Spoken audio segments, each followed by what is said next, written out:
Doctor KVS ஹபீப் முகமது அவர்கள் நல்லாட்சி நாயகர் Umar என்று எழுதிய இந்த நூலை ஜமாத் இஸ்லாமுடைய மாநில தலைவர் அவர்கள் இயக்குனர் K. பாக்யராஜ் அவர்களுக்கு வழங்குவார்கள். அவர்கள் அந்த நூலை பெற்றுக்கொள்ளுமாறு.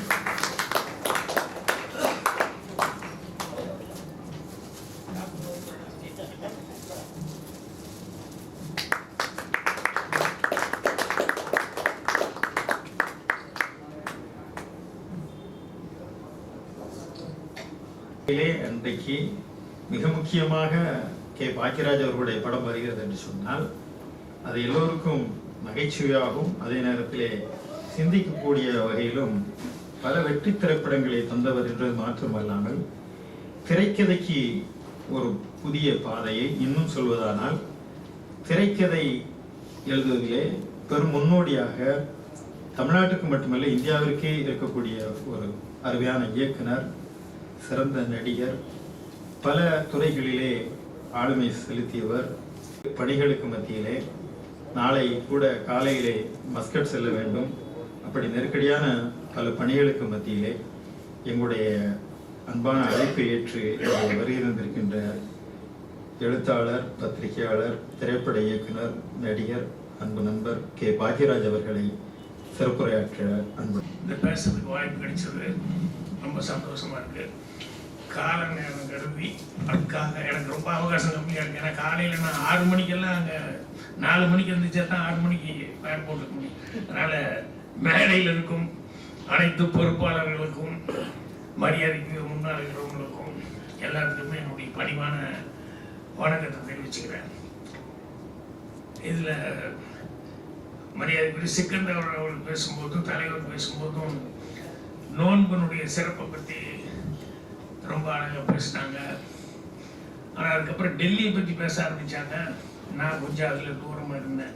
என்னென்னா கொஞ்சம் நாளாகவே தமிழ்நாட்டை பொறுத்த வரைக்கும் கூட திரைத்துறை மட்டும்தான் பார்த்துருக்கணும் ஒழிய, அதனால் அவங்க டெல்லி அது இதுன்னு சொல்லும் போதெல்லாம் அவ்வளோ சீக்கிரமாக உள்ளே வர முடியல என்னால். ஆனால் அவங்க சிறப்பாக அதெல்லாம் சொன்னாங்க. அதுக்கப்புறம் சிறப்புரையாற்ற வந்த டாக்டர் அவர்கள் வந்து அவர் சொன்னது எல்லாமே சரி நான் சொன்னதை எடுத்துக்கோங்கன்னு சொல்லிட்டு இறங்கிக்கலாமாங்கிற அளவுக்கு இருந்தது. ஏன்னா அவ்வளோ சிறப்பாக வந்து பேசினார். என்ன 2026 எலெக்ஷனுக்கு உண்டானதான் வந்து டாபிக் எடுத்துக்கிட்டாருன்னு நினைக்கிறேன். அவர் அதுக்கு வேண்டியது என்னவோ அதெல்லாம் வந்து கரெக்டாக அக்யூரேட்டாக வந்து எல்லாமே சொல்லிட்டாரு. அதாவது ஆட்சியாளர்கள் எப்படி இருக்கணும், ஜனங்களுடைய கடமை என்ன அப்படின்னு சொல்லிட்டு அவ்வளோ தெளிவாக. இந்த குழந்தைங்க டாக்டர்னு சொன்னாங்க, குழந்தைகளுக்கு கூட புரிகிற மாதிரி அரசியல் விஷயங்கள்லாம் ரொம்ப அழகாக சொன்னார். அதில் பெரியவங்களுக்கும் வேண்டியப்பட்டது நிறைய உதாரணங்கள் வந்து அவர் இப்படி புரட்ட எனக்கு ஐயோ மஸ்கட்டு நான் அதையே நினச்சிக்கிட்டு உட்காந்துருக்கேன். ஏன்னா போயிட்டு வீட்டில் எங்க நாளைக்கு வச்சுக்கிட்டு இன்னைக்கு என்னங்க சாயங்காலம் ஃபங்க்ஷன் அவனுக்கு சொல்லலை. நான் திடீர்னு வெளியே போகிறேன்னு காலையில் போகணும், எத்தனை வேலை இருக்குது, என்ன இப்படி பண்ணுறீங்க அப்படி இப்படின்னாப்ப இல்லைம்மா அது ஒத்துக்கிட்டது உடனே போயிட்டு ஒரு 1/2 hour நான் வந்துடுவேன் அப்படின்னு சொல்லி இதில் வேற முன்கூட்டி சொன்னேன். என்ன ஒரு 1/2 மணி நேரத்தில் அனுப்பிச்சிடுவீங்களா அப்படின்னுலாம் சொல்லிட்டு அப்புறம் இப்படியே பேச்சு புரட்ட அவ்வளோதான் ஓகே அப்படிங்கிற மாதிரி. ஸோ அவர் சிறப்பாக பேசினார். அதனால் அதில் நிறைய விஷயங்கள் இருந்ததுனால எல்லாரும் வச்சு கேட்குற மாதிரி நானும் கேட்டுக்கிட்டு இருந்தேன். பாக்யாவை பற்றி கூட சொல்லிக்கிட்டு இருந்தார். நானே மறந்துட்டேன் சில விஷயங்கள் நிறைய. ஏன்னா படிச்சுட்டு அப்பப்போ எழுதுவோம், அது எல்லாமே மைண்டுக்குன்னு சொல்ல முடியாது. இந்த தேனை வந்து சொல்லும்போது நான் எங்கேயோ கேட்ட மாதிரி இருக்கேன்னு நானே பார்த்துக்கிட்டு இருந்தேன். அப்புறம் இவர் சொன்னதுக்கு அப்புறம் ஓ பாக்யாவில் எழுதியிருக்கோமா அப்படின்னு சொல்லி தெரிஞ்சுக்கிட்டு. ஏன்னா ஒரு கடை, அந்த கடையில் வந்து பொம்மை கடை, நிறைய கண்ணாடி பொருள் அதெல்லாம் இருக்கு. ஒரு பையன் புதுசாக வேலைக்கு சேர்ந்தான்.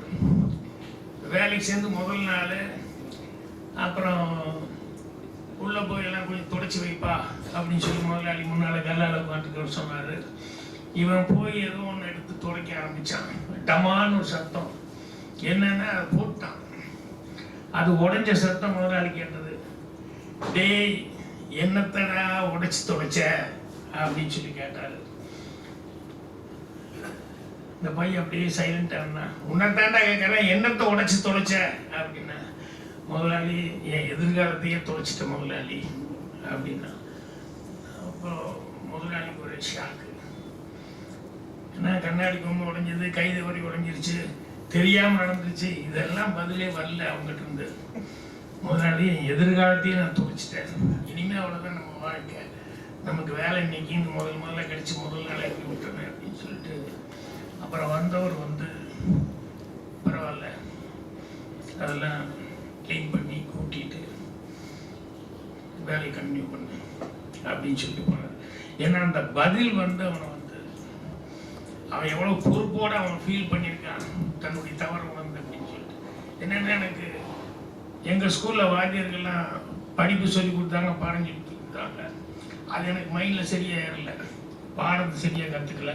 ஆனால் அவங்க சொன்ன சில படிப்பினைகள் மட்டும் எனக்கு கரெக்டாக மைண்டில் ஏறிச்சு. அதில் ஒன்று தான் இது பாக்யராஜ். தப்பு செய்கிறது சகஜம், எல்லாரும் மனிதனாக பிறந்தா எல்லாருமே தவறு செய்வாங்க, அது இயல்பு. ஆனால் அந்த தப்பை எப்போ நீ உணர்ந்துட்டு மீண்டும் அது வரக்கூடாதுன்னு சொல்லி யோசிக்கிறியோ அன்னைக்கு நீ பண்பட்ட மனிதன் ஆகிட்ட. அது லைஃப்பில் என்றைக்குமே மிஸ் பண்ணிடாத அப்படின்னாங்க. ஸோ அந்த பையன் சொல்லும் போதெல்லாம் எனக்கு அது அதே மாதிரி அவர் இன்னொன்று சொல்லி கொடுத்தாரு, நீ சந்திக்கும் ஒவ்வொரு மனிதனும் உனக்கு ஆசான், கண்டிப்பாக நீ கற்றுக்கொள்ள ஏதாவது ஒன்று அவனிடம் இருந்தே தீரும் அப்படிங்கிற மாதிரி. இது ஒன்று டைரியில் நோட் பண்ணி வச்சேன். இந்த மீனிங்கில் தான் அவர் சொல்லி கொடுத்தது. நான் சின்ன வயசில் ஒரு தடவை இந்த தொழிலாளி படத்துக்கு, எம்ஜிஆர் நடிச்ச படத்துக்கு சின்ன சைக்கிள் எடுத்து சினிமாவுக்கு போனேன். சைக்கிளில் போனால் தான் டிக்கெட் ஈஸியாக கிடைக்கும், இல்லைன்னா கூட்டத்தில் முட்டி மோதி நம்ம போய் அத்தனை பேருக்கு முன்னால் சமாளித்து டிக்கெட்டை வாங்க முடியாதுன்ட்டு. அப்போ சைக்கிளில் போய் டிக்கெட் ஈஸியாக வாங்கிட்டு தொழிலாளி படம் செகண்ட் ஷோ பார்த்துட்டு திரும்பி வர்றேன். வரும்போது சைக்கிள்